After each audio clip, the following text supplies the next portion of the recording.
Je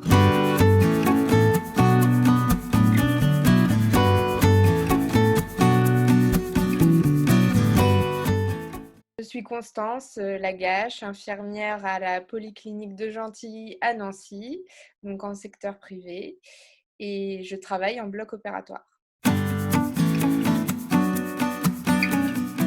Je me sens rassurée actuellement. On a passé une période très stressante suite à la pandémie. On a vraiment accueilli autant de patients qu'au CHU. On a dû faire face à une véritable organisation de la clinique et se coordonner avec d'autres cliniques du même groupe pour pouvoir dédier une clinique aux patients Covid et une clinique aux patients dits sains. C'est vrai qu'au début, c'était stressant parce qu'on avait peu de recommandations.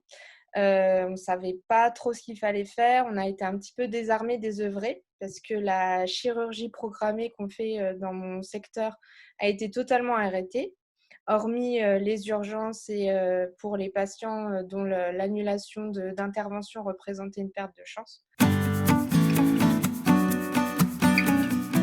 Donc la clinique a été réorganisée. Ma clinique était la clinique dédiée aux patients Covid. Donc il y a eu 2 réanimations aménagées pour accueillir le plus de patients possible. Et à la mi-mars, il y a eu comme une vraie vague de patients Covid avec beaucoup d'entrées par jour aux urgences, plus d'une trentaine.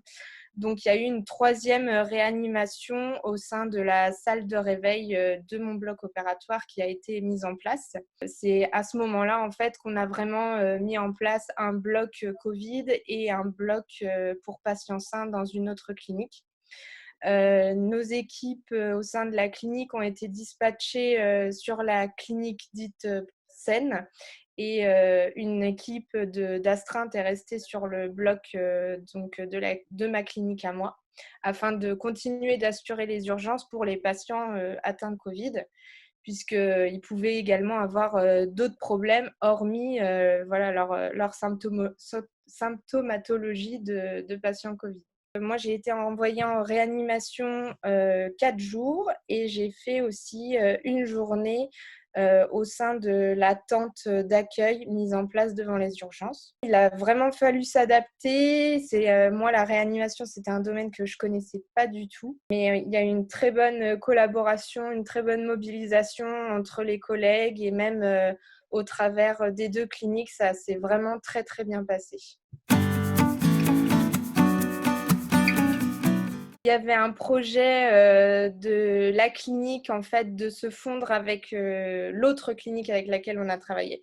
Donc finalement, ça a été un point positif par rapport au fait qu'on a pu rencontrer l'équipe avec laquelle on travaillera dans le futur, puisque dans les 2 ans, en fait, ces 2 cliniques vont en faire plus qu'une seule, avec un seul bloc de 24 salles. En ce qui concerne les priorités, maintenant, comme on va être une clinique qui ne sera plus dédiée aux patients Covid, ce sera quand même d'assurer les bons gestes par rapport à la prise en charge de nos futurs patients. Ceux qui peuvent rentrer pour une intervention chirurgicale, on les dépiste désormais avant toute intervention et d'assurer les soins en ayant toujours en tête ce virus, quoi. Voilà, toujours faire les bonnes pratiques le mieux possible.